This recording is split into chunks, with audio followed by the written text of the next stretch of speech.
नमस्कार साथियों, आज वाले क्लास में हम पढ़ेंगे मौलिक कर्तव्य और नीति निदेशक तत्व। जो आपका बीए पार्ट द्वितीय भारतीय राज व्यवस्था यानी कि राजनीति विज्ञान का जो बीए पार्ट द्वितीय का जो पेपर है, सेकंड पेपर पॉलिटिकल साइंस का, उसमें आपके सिलेबस में जो दिया हुआ है नीति निदेशक तत्व और मौलिक कर्तव्य। हालांकि मौलिक कर्तव्य का जो बिंदु है वो आपके सिलेबस में नहीं दिया गया है, लेकिन ये मैं आपकी सामान्य जानकारी के लिए बता रहा हूँ। और जो नीति निदेशक तत्व वाला जो टॉपिक है वो आपके सिलेबस में दिया हुआ है, ठीक है। तो मित्रों ये ध्यान रखो कि सवाल जो है आपको कहीं से भी पूछा जा सकता है। तो मैं आपको सबसे पहले मौलिक कर्तव्य के बारे में सामान्य जानकारी यहाँ बताना चाहूँगा कि जो हमारे संविधान में मौलिक कर्तव्य तो दिए गए हैं, भाग 4 क में दिए गए हैं, अनुच्छेद 51 क में इनको परिभाषित किया गया है। यानी कि भाग 4 क में अनुच्छेद 51 क में बहुत बार परीक्षा में ये पूछा जाता है कि जो है मौलिक कर्तव्यों को कौन से अनुच्छेद के तहत परिभाषित किया गया है, कौन से अनुच्छेद कौन से भाग में परिभाषित किया गया है। तो ये आप जानकारी में रखें।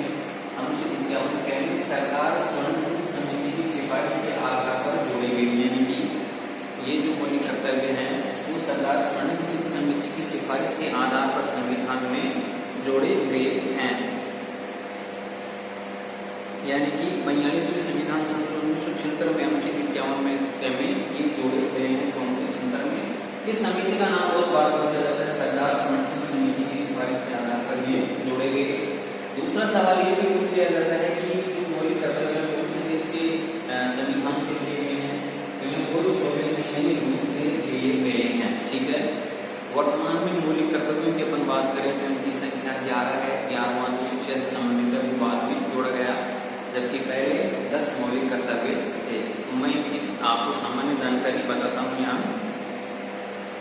सुव्यवस्थित जीवन के लिए सिर्फ अधिकार ही नहीं, कर्तव्यों का होना भी जरूरी। इसलिए विश्व के अधिकांश देशों ने अपने अपने संविधानों में नागरिकों के कुछ कर्तव्यों का उल्लेख किया है। यानी कि जो मनुष्य का जीवन है उसको सुव्यवस्थित तरीके से जीने के लिए मौलिक अधिकार ही नहीं, जैसे पिछली वाली क्लास में पढ़ने पड़ा मौलिक अधिकारों के बारे में पढ़ा, तो सिर्फ मौलिक अधिकार ही नहीं बल्कि कुछ कर्तव्य भी हैं, कुछ ड्यूटीज भी हैं तो उनका पालन होना चाहिए, कर्तव्य का भी होना जरूरी। इसलिए विश्व के अधिकांश देशों ने अपने अपने संविधानों में नागरिकों के कुछ कर्तव्यों का उल्लेख उन्होंने किया है, ठीक है। नीति निदेशक तत्व वाला पाठ अपन के बाद में पढ़ते हैं।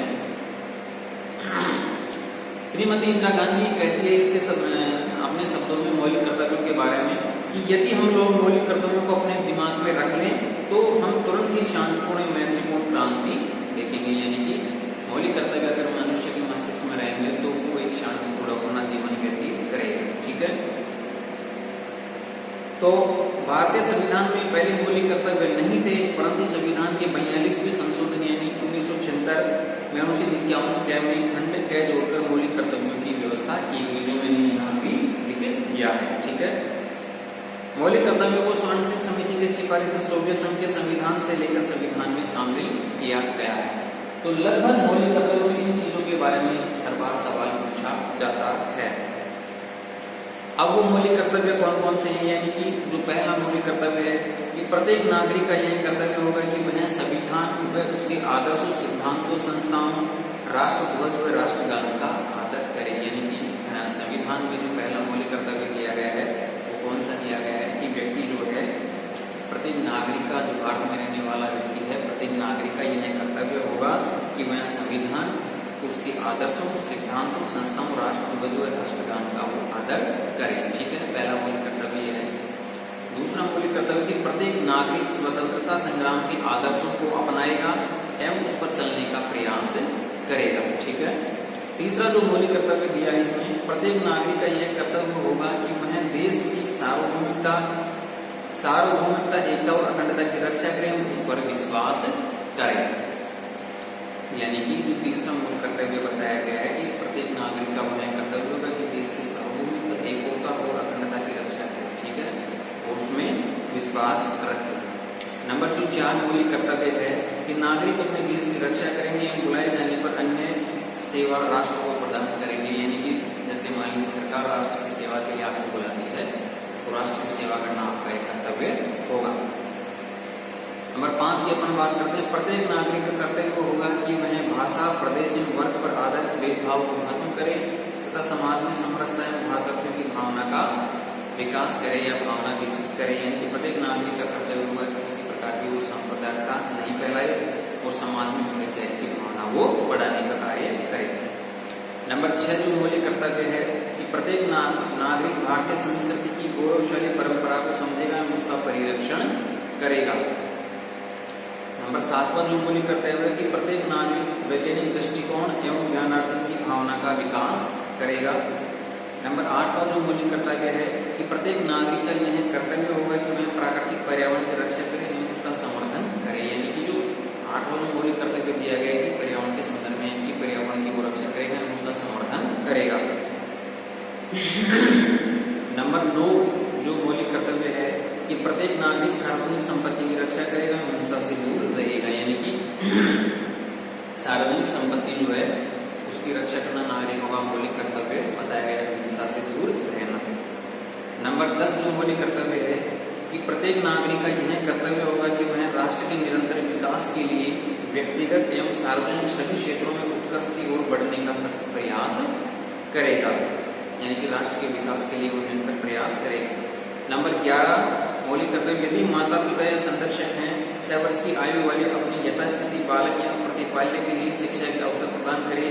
86 में संविधान संशोधन द्वारा शामिल किया गया है कि 6 वर्ष के जो बच्चे हैं उनकी शिक्षा व्यवस्था, उनके माता पिता या उनके संरक्षण, उनकी शिक्षा की व्यवस्था करेंगे। तो ये जो है 11 मौलिक कर्तव्य हमारे भारतीय संविधान में दिए गए हैं। ठीक है, यदि मूल कर्तव्यों पर एक गहरी दृष्टि डालने पर स्पष्ट हो जाता है कि ये नैतिक कर्तव्य भार हैं क्योंकि इनका पालन कराने वाली संस्था का अभाव है। दूसरे बहुत से लोग आज भी नहीं जानते कि मौलिक कर्तव्य क्या है। इससे अधिकारों के लाभ कर्तव्यों के प्रति उदासीनता इसके मान की अनेक प्रकार की बाधाएं हैं। लेकिन जो आपकी गवर्नमेंट स्कूलों में या जो राज्य सरकार राज्य के जो स्कूलों में किताबें आती हैं उनके पीछे भी मौलिक कर्तव्य छपे हुए आते हैं, संविधान की प्रस्तावना छपी हुई आती है, वहीं से भी आप उसको याद रखकर पढ़ने का माध्यम बनाएं। ठीक है, तो मौलिक कर्तव्य जो है भाग 4 के में परिभाषित है। सरदार स्वर्ण समिति की सिफारिश के आधार पर जोड़े गए हैं और पूर्व सोवियत रूप से ये दिए गए हैं। आपको पूछा जाए कितने मौलिक कर्तव्य हैं? 11 मौलिक कर्तव्य है। अब अपन बात करते हैं यहाँ नीति निर्देशक तत्वों की, जो आपके सिलेबस में दिया गया है। भाग 4 में अनुच्छेद 36 से 51 तक जो है नीति निर्देशक तत्वों का प्रावरण है। और बहुत बार पूछा जाता है कि नीति निर्देशक तत्व कौन से देश से लिए गए हैं? आयरलैंड से लिए गए हैं। ठीक है,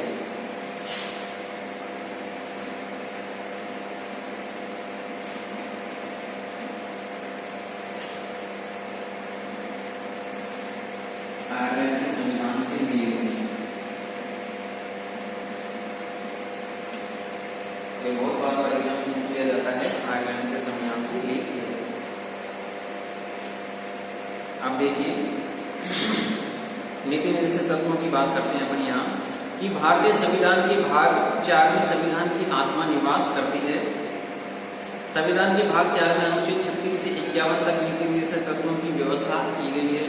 आपको परीक्षा में अनुच्छेद भी पूछा जा सकता है, कौन से भाग में, जो भाग भी पूछा जा सकता है। संविधान में नीति निर्देशक तत्वों को आयरलैंड के संविधान से लिया गया। बहुत बार परीक्षा में पूछा जाता है कि कौन से देश से लिए गए नीति निर्देशक तत्व, तो आयरलैंड के संविधान से। ये बात आपको ध्यान में रखनी है। इनका उद्देश्य कुछ सामाजिक आर्थिक क्रांति के उद्देश्यों को पूरा करना है जो स्वतंत्रता के समय अधूरे रह गए थे। यानी कि नीति निर्देशक तत्वों का जो उद्देश्य है वो सामाजिक आर्थिक क्रांति के उद्देश्यों को पूरा करना है। डॉक्टर अंबेडकर ने इसे भारतीय संविधान की अनोखी एवं महत्वपूर्ण विशेषता कहा है। यानी नीति निर्देशक तत्वों के बारे में जो अंबेडकर है, डॉक्टर भीमराव अंबेडकर, उन्होंने भारतीय संविधान की अनोखी एवं महत्वपूर्ण विशेषता कहा। राज्य के नीति निर्देशक तत्व राज्य के नीति निर्देशक तत्व राज्य के लिए निर्देश हैं कि राज्य किस प्रकार सामाजिक आर्थिक व्यवस्था का संचालन करेगा। यानी कि ये राज्य के लिए एक तरह से निर्देश है। भारतीय संविधान के भाग 4 में अनुच्छेद 36 से 51 तक नीति निर्देशक तत्वों का वर्णन किया गया है।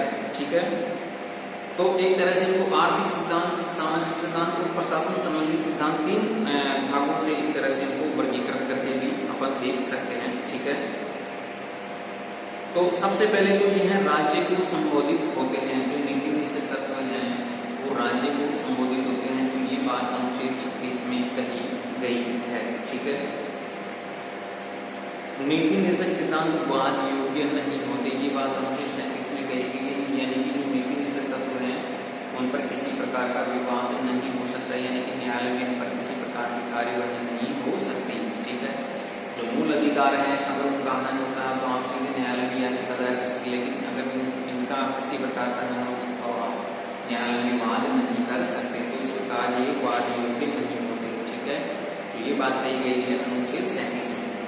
नीति निषेध सिद्धांत लोक कल्याणकारी राज्य की स्थापना करते हैं, तो ये बात जो कही गई है वो अनुच्छेद 38 में कही गई है। यानी कि जो नीति निषेध सिद्धांत लोक कल्याणकारी राज्य की स्थापना करते हैं। फिर नीति निषेध सिद्धांत लोकतांत्रिक समाजवाद की स्थापना करते हैं, तो ये बात कही गई है अनुच्छेद 39 यानी कि अनुच्छेद 39 में लोकतांत्रिक समाजवाद की स्थापना। स्त्री पुरुष समान कार्य के लिए समान वेतन, उत्पादन और वितरण के साधनों पर सार्वजनिक स्वामित्व हो, भौतिक संसाधनों का वितरण इस प्रकार हो जो सार्वजनिक हित में हो, ये बात कही गई है अनुच्छेद 39 में बात कही गई है। फिर अनुच्छेद 40 के संदर्भ में अपन बात करते हैं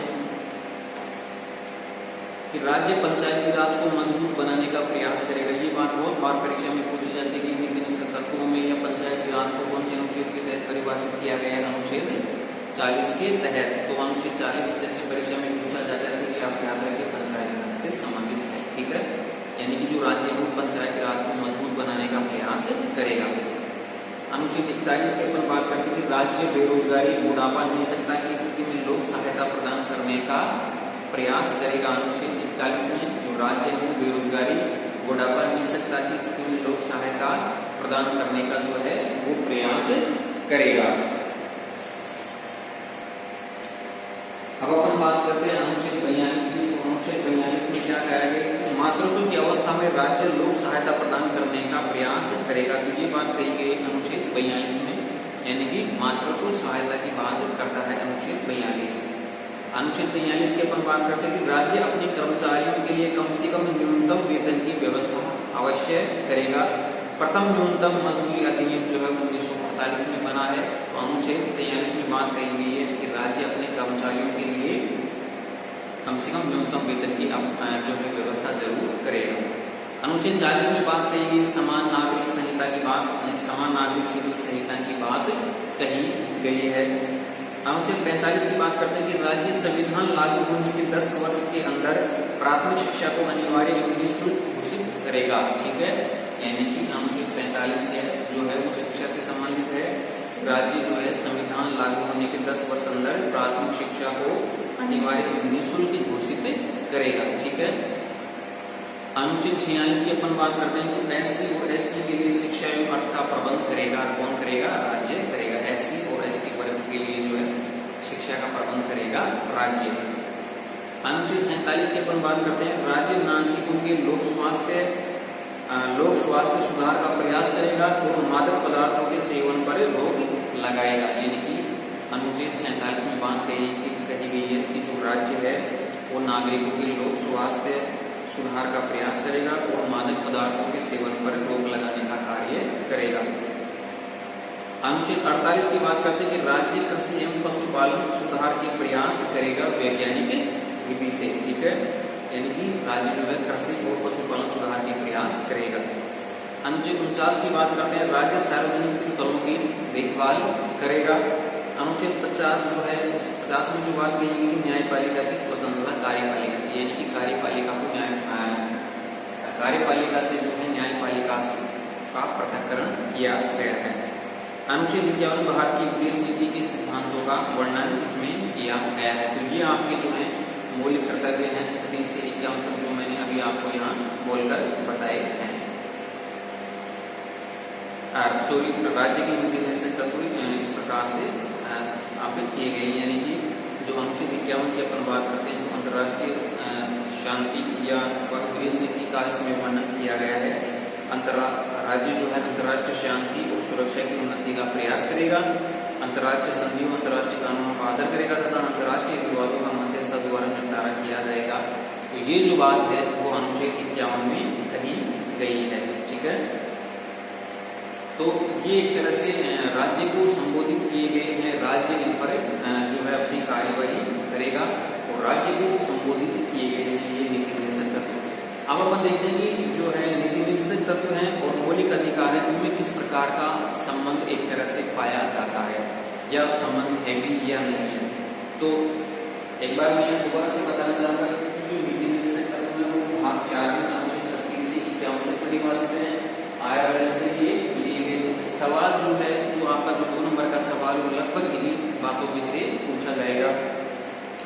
या जैसे मान लीजिए मैन जो आपके नीति निर्देशक तत्व हैं उनके बारे में भी पूछा जा सकता है। जैसे पंचायती राज का उल्लेख अनुच्छेद 40 में, समान नागरिक सिविल संहिता अनुच्छेद 44 में कही गई है, न्यायपालिका का कार्यपालिका से पृथक्करण अनुच्छेद 51 में, अंतर्राष्ट्रीय शांति अनुच्छेद 51 में, जो न्यायपालिका का स्वतंत्रता अनुच्छेद 50 में। तो इस प्रकार की जो बातें हैं वो आपको मोस्टली याद होनी चाहिए।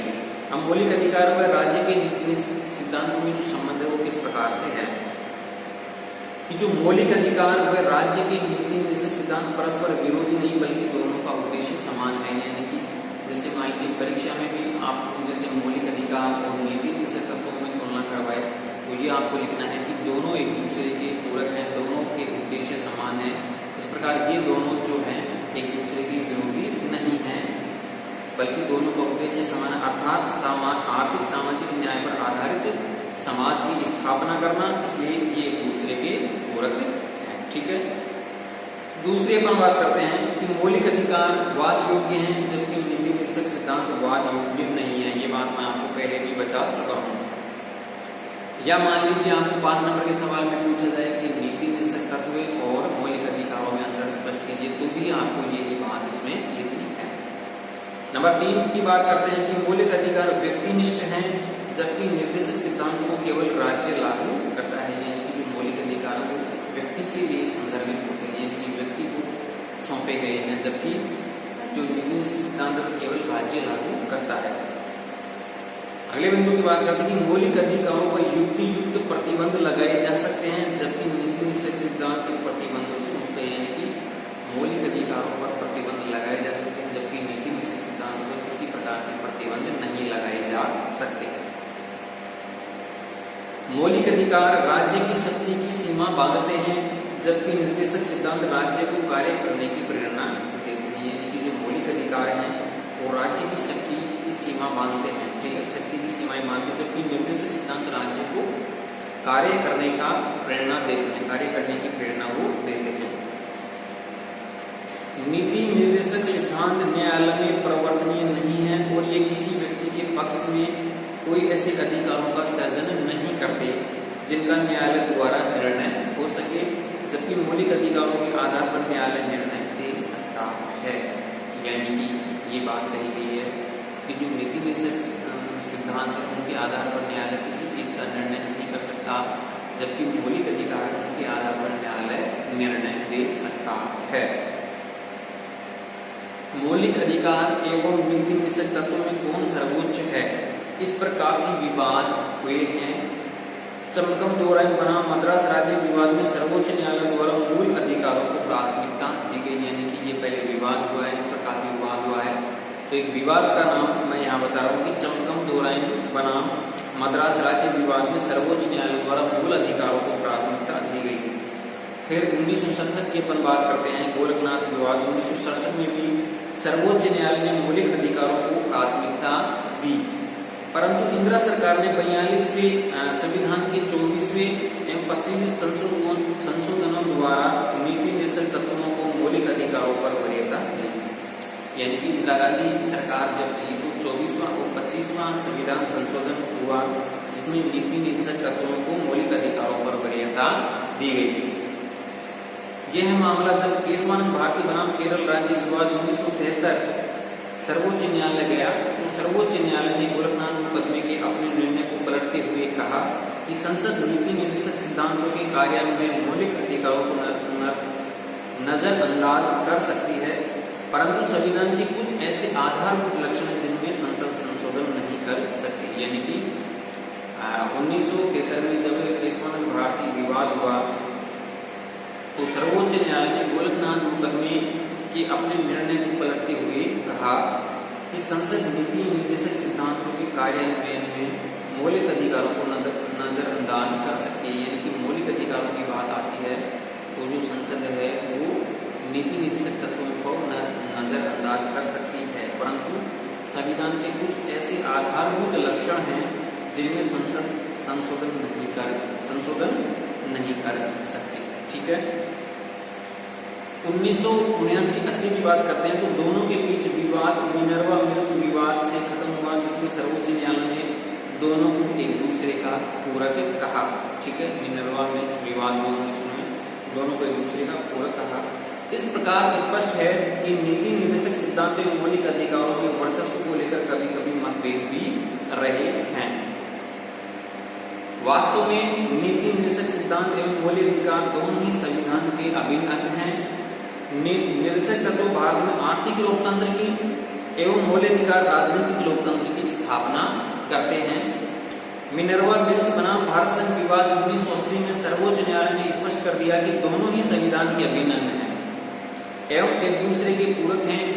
ऐसी कोई भी विधि जो इन दोनों को एक दूसरे के वरीयता देगी कानून की हर सीमा तक अवैध रहेगी। यानी कि ये एक दूसरे के पूरक हैं, यानी कि दोनों को समान दर्जा दिया गया है।